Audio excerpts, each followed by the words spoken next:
Welcome to this pilot episode of the Airline Business Podcast, looking behind some of the biggest stories facing the global airline industry. If you're listening to this, you are one of the lucky few, unless there's been some horrendous leak that's gone viral. As I call this a pilot episode because this is our first attempt at a podcast. I thought I should make that clear in case you thought we were trying to lace this podcast with a series of tired puns about air travel. Anyway, my name is Graham Dunn. I will be your pilot. Joining me on the flight deck is my co-pilot, Lewis Harper. So settle down, buckle up, and prepare to take off.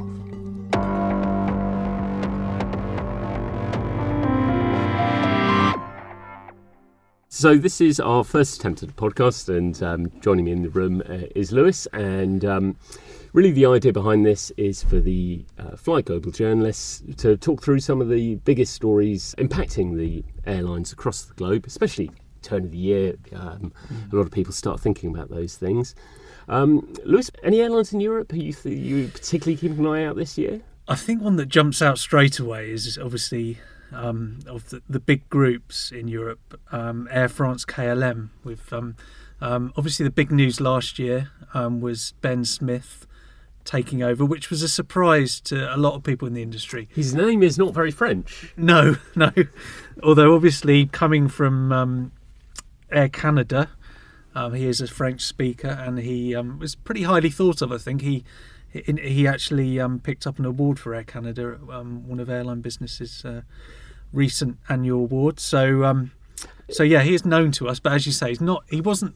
I don't think he was on anyone's sort of shortlist before it was announced. And the French unions, particularly the French ones, at France, KLM, the French unions have been the issue over the years. They greeted the appointment with a degree of. It's fair to say, yeah, that they saw an issue with him not being French. I think they felt that he wouldn't necessarily have Air France's best interests at heart, and I think they took that to possibly a slightly ludicrous conclusion that he would almost be working against Air France, having been given the task of obviously trying to pull them into shape. So yeah, it wasn't the friendliest welcome. And their challenge is Air France has obviously underperformed KLM. KLM has been, a much more successful carrier over recent years, and Air France KLM still makes money, doesn't it? I mean, it's a good time for airlines. This is it's quite a common theme, I think, across some of the European carriers, where we can, I think, fall into the trap of talking about them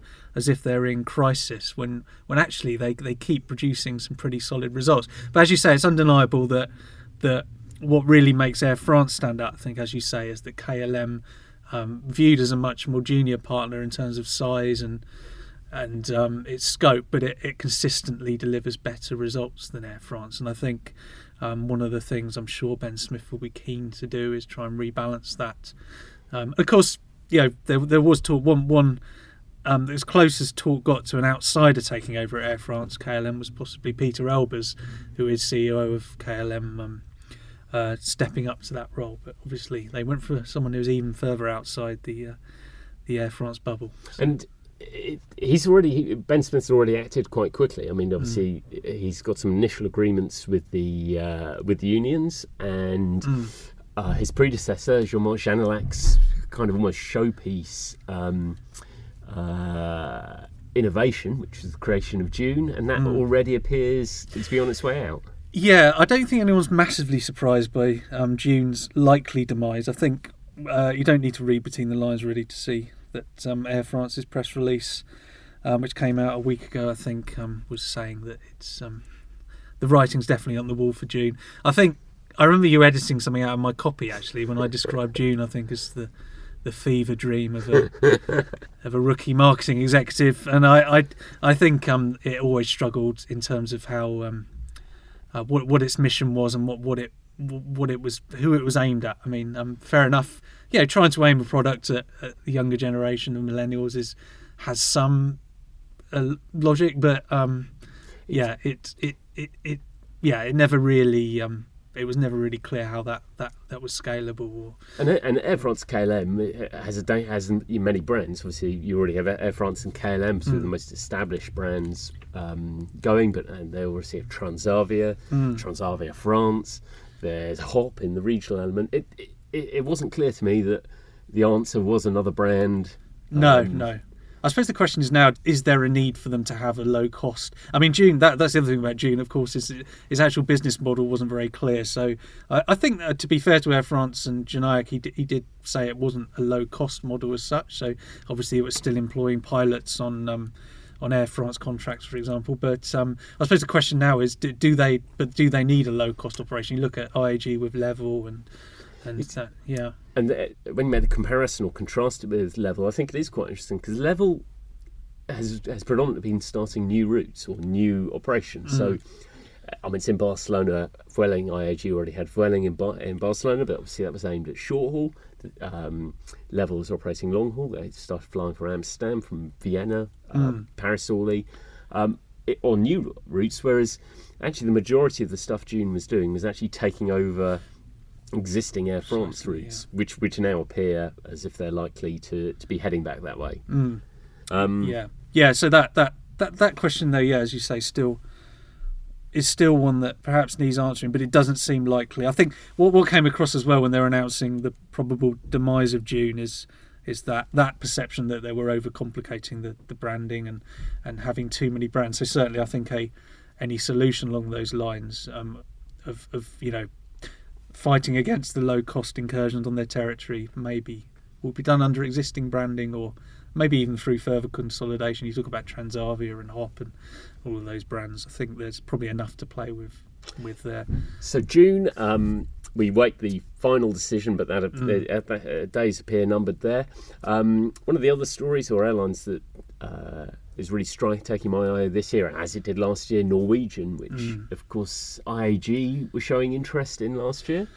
Yeah, the sense you get in the industry now is that interest in Norwegian, maybe from IAG or any other potential suitors, is possibly waning. I think there are existential questions. There always have been around Norwegian, but they seem to be growing in intensity. I think it's difficult to ignore the fact that there was a slight improvement in some of their results in 2018, but overall it wasn't great.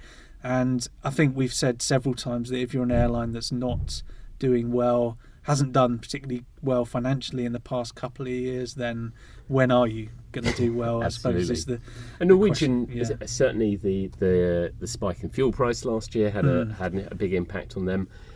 It's that whole market, that long haul low cost market remains very embryonic. We've seen the likes of Primera collapse.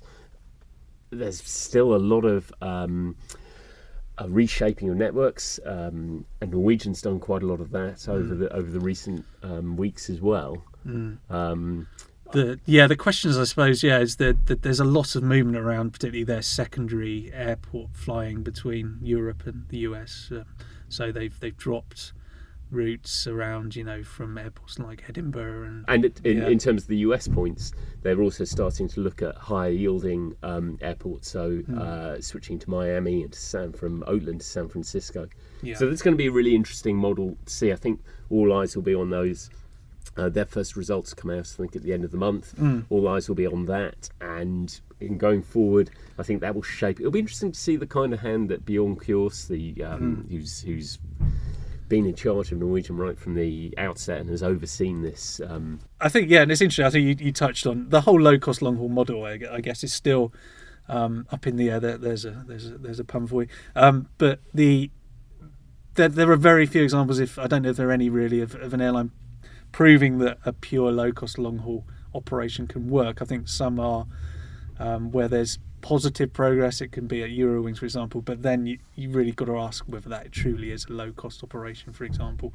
Obviously, the IAG with Level again, it's not a standalone operation. So, Norwegian, I think, hasn't proven yet that low-cost long-haul actually works in its own right. And the jury is very much out. The jury is out on what happens at Istanbul Airport, and we'll take a look at what that means for Turkish Airlines in part 2. Before the podcast continues, just a quick reminder that digital subscribers can download a special year-end issue of Airline Business with a free subscription. For more information, just go to flightglobal.com/airlinebusiness or visit Google Play or the App Store. Turkish Airlines is a really interesting one in 2019. We've got the new Istanbul airport opening. It's already partially opened, I think, to a one or two flights, I think it's fair to say. There's already been a delay to its full opening, so I think it's been pushed to March now, and it wouldn't be a surprise to see that push further. I think with any airport opening, they're always, as the good people of Berlin can attest, and indeed not a million miles away from where we're recording in London here, at Heathrow, airport capacity. Getting that, it's one thing to even get it built, but actually recent transitions have been really challenging. Now obviously the new airport at Istanbul, which it's been huge growth at both Istanbul airports over recent years. I mean, absolutely huge growth. That had its kind of formal opening at the end of October. Yes. It's been the occasional. There's been some flights, some small amount going through, and Turkish Airlines, obviously the primary or the biggest operator at the new airport, they were initially hoping to make that switch at the end of December. They now, I think they switched they had about 20 routes operating out of there. I think another 11 are moving over this week. And there's talking March, April time for that full transition. But I guess what it means for Turkish is it's not going to be an immediate change for them. So I guess the question is, once it is up and running, for Turkish Airlines, what is the fate? Does the year look good? Because there's also, there's all kinds of economic issues there still. I think if Turkish Airlines has a good year, it will be followed by the word despite, because there are so many outside factors that are going to make it difficult for them. Because at face value, obviously having a massive new airport to work from is great news. If they can get it up and running, as you say, that's not a given in any market. But the problems with Turkey, obviously geopolitical.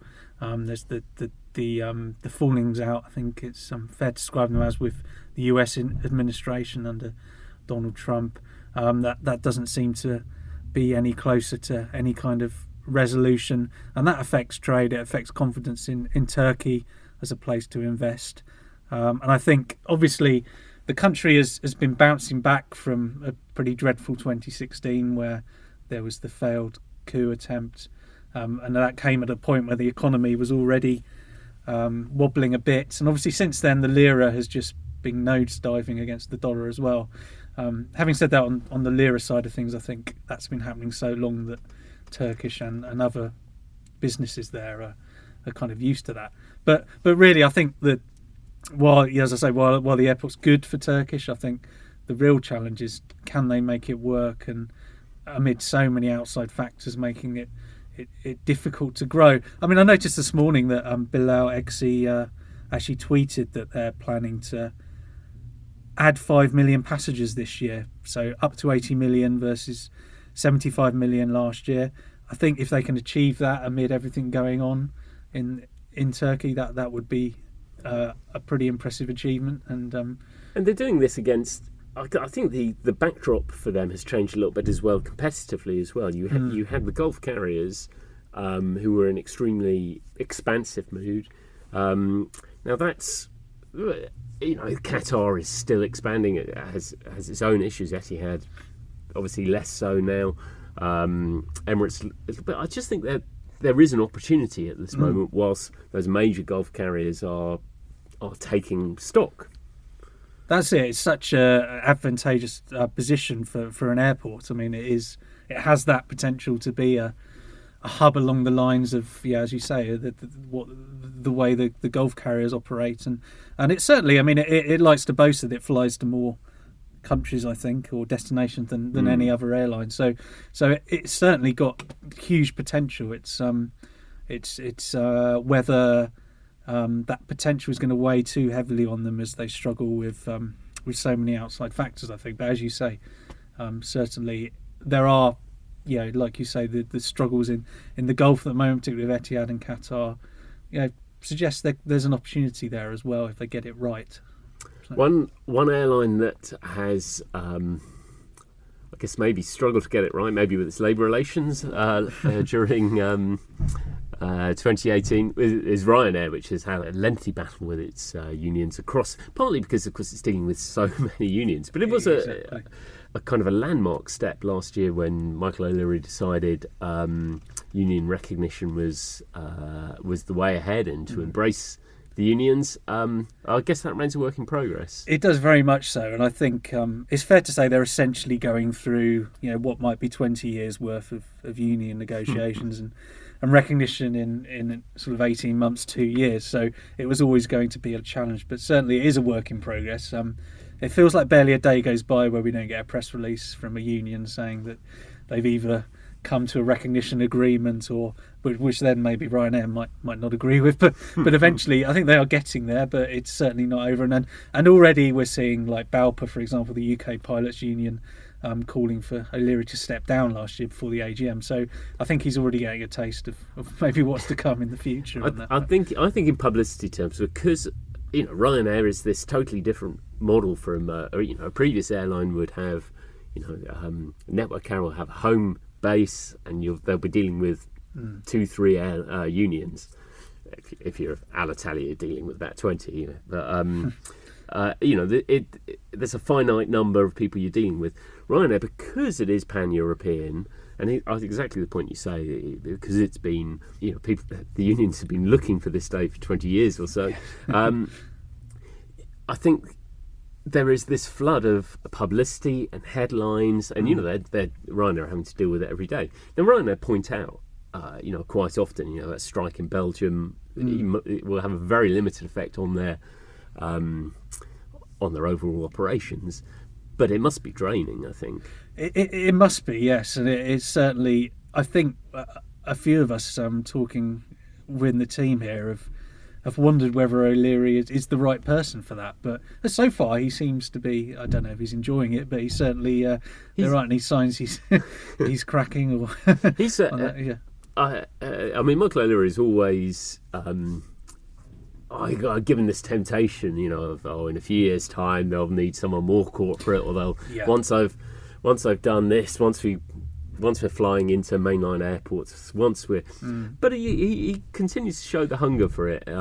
He does, yeah, and he specifically said to I think one of our colleagues just last year or fairly recently that if he had to start dealing with unions and bleep like that, then he would that would be the time to step down. But certainly, no, he seems to be, as you say, sticking with it for now. And one of the other interesting developments, I think, from last year with Ryanair was Lauda Motion. Obviously, they moved into and gave them that place in German, Austrian markets, but mostly serving the Spanish resort islands. And it's an interesting model for Ryanair, taking on a division, a subsidiary. That is a sort of new development to what they've done before, and they do seem to be keeping it, in the way they report their traffic figures and so forth as a separate unit. Yeah, that came as a surprise, really, and exactly that, because for obviously, and something that stands out, for example, is the fact that Lauda Motion's flying Airbus aircraft when obviously Ryanair is very much Boeing. So yeah, it is an interesting one, and I wouldn't say it's 100% clear. Obviously, it's a market where that's incredibly competitive out of Austria. It's one where we're seeing massive capacity growth, particularly at Vienna, and a lot of competition there. So you can see why they want to be there and why having some kind of ready-made operation is good. But as you say, it's a departure, and it is one that's probably going to weigh on their financial results for slightly longer than they expected as well. So it remains to be seen, really, whether it will become closer to the Ryanair in terms of branding or anything like that. There's certainly no signs of that so far. And one thing we won't be seeing from Ryanair this year is any more arrivals of 737-800s. They're massive order there, which kind of built their expansion over the last year. The last of those from that mega order got delivered at the tail end of last year, and we're on to the Maxes now. No sign of them slowing up. No, and I do remember Neil Sorohan, I think their finance director, saying a couple of years ago that the Max is a game changer for them in terms of the fuel efficiency, and obviously fuel prices have gone down over the last month or so, but I think a few competitors will be slightly scared to hear Ryanair saying they're going to get a boost in terms of their efficiency, because as you say, with all the negatives you can see with Ryanair, they're undeniably incredibly profitable still, and a force to be reckoned with, I think, in Europe. And you talking about Air France as well earlier. France is a market where we might see them making some more inroads soon, which again is you wouldn't bet against them. Making a success of it. Making a success of that. That's I'm sure there's a French pun in there. I was searching for a French pun, but I can't do it. Yeah. Well, we'll look at some of the other airlines where fuel has been a major factor in 2018 and remains a major factor in part 3. Before we continue with the podcast, just a quick reminder that Airline Business subscribers can get a special year-end issue of Airline Business sponsored by CFM International. All you need to do is go to flightglobal.com/airline business or visit Google Play or the Apple App Store, and existing subscribers will be able to get hold of it. So one of the big stories of 2018 and very much remains on the in the headlines is India and is Jet Airways in particular.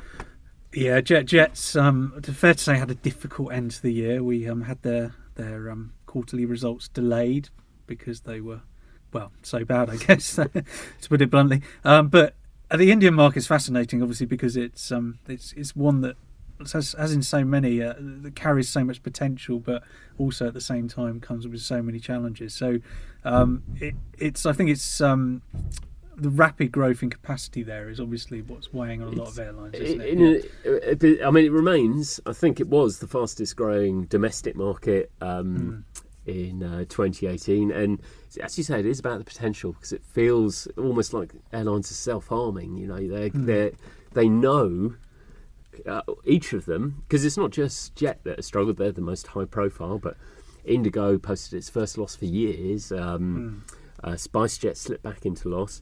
And you have loads of competition out there. They're all adding capacity, and when fuel prices suddenly kicked in, and in India you had the currency issue as well, so it was, so you had all of that kicking in, and they just weren't able to get the yields up because the competition was so tight. But very few airlines. I mean, Indigo are continuing to keep the capacity in because the prize is so big. That's right, and then I think in Jet's case they were fairly conservative on capacity in comparison, but maybe even more worryingly that didn't help. But I think, as you say, the it's a bit like kids in a toy shop, really. Some of these route launches you see during the year, you're looking at an airline launching a route where there are already 6 or 7 other carriers serving it, and you have to wonder really what kind of logical strategy is behind that and how sustainable that is, and it's showing that it's not really. And I think in Jet's case they seem to be doing worse than anyone else. There have been talk recently that obviously unfortunately for Etihad, obviously they're at the moment anyway have a 24% holding in Jet. There's talk at the moment they may be upping that as part of a rescue package for Jet, which would be interesting. Yeah, and Jet, which has been owned by Naresh Goyal for years, and he sort of guided them as India, and in comparison to Air India, relatively successfully, but that market has got tough for them, and there's lots of talk that as part of any deal to find that new investment, that Naresh might allow his shareholding to slip down, and he's certainly probably not being a majority shareholder going forward. That's right, and that'll be a fascinating one to watch, because obviously it is a market, like we were saying, where you'd probably want to be if you could be, but and there is the plus side for Jet and other Indian carriers and carriers everywhere is that the fuel price has come down. I mean, that was the big story of 2018, was it creeping up, and then you saw a series of airline profit warnings, all sorts of a more cautious approach on capacity, and then within about 4 weeks at the end of the year, it was back down to where it started. That's it, yeah, and that is going to be a big help. I think I was looking at some figures from the Flight Global schedules data on which airports had seen the biggest rise in seat capacity last year, and 3 of the top 10 were Indian airports, just to give a sense of how significant the extra capacity is there. So I think whatever happens there, I think everyone probably needs to calm down a bit on that front, and I'm sure we'll see that happening. yeah, it's a market to watch, definitely. And we mentioned them there, Etihad. I mean, where to begin on... last year was clearly a year of consolidation and reflection and very much an inward focus compared to what we've seen previously. Exactly. And by the way, we're very desperate to talk to Tony Douglas. So if you do know him and put in touch with us, then please do. Because, yeah, as you say, it's... I think I used the phrase known unknowns when I was writing about them. Because, yeah, we know what the issues are there. But as things stand, it doesn't appear that there'd been fundamental changes. But I think one of the key things we're saying, talking about capacity in India rocketing, you look at capacity out of Abu Dhabi in the last 12 months, it's actually fallen, I think, by more than 10%. So, Tony Douglas is making a difference there. But the key thing, we were touching on, Jet, is around Etihad's strategy around its equity investments. And really, I think the question is, what is it going to do to achieve profitability and keep growing? Fairly fundamental questions, but I wouldn't say that that's 100% clear at the moment. And there was the logic behind investing in, whatever the other merits or non-merits of it might be, in the likes of Alitalia and Air Berlin. It was around building momentum. They were James Hogan, who was in charge at the time, and he had a mandate to try and grow the carrier as rapidly as possible. And he had to do that with partners. You can get to the kind of scale at Emirates. It's near neighbour. That's the thing, yeah. If you've got Emirates an hour's drive down the road, then you're going to have to do something more than just sit there and hope for organic growth, aren't you? I think it's fair to say. But it's interesting with Jet Airways. I think the one thing you would say is that India, UAE route from a network perspective, from a market perspective, you could see a clear and logical tie-up to that. I think strong traffic demands there, and that will just increase, you would imagine. Yeah, you would hope so. And there are other unanswered questions around Etihad as well. Obviously, they had a tie-up with Lufthansa not long ago, which wasn't network focused at the time, but it carries potential, I guess. And when you think about the fact, obviously, Air Berlin is no more than, it's obviously a market that they were previously saw as carrying big potential for them. So there's room there maybe for more to happen. And they still retain a stake in Virgin Australia. Of course, now, again, that'll be interesting to see what happens there. Virgin Australia has sort of made some progress from it too found itself in a slightly tricky position.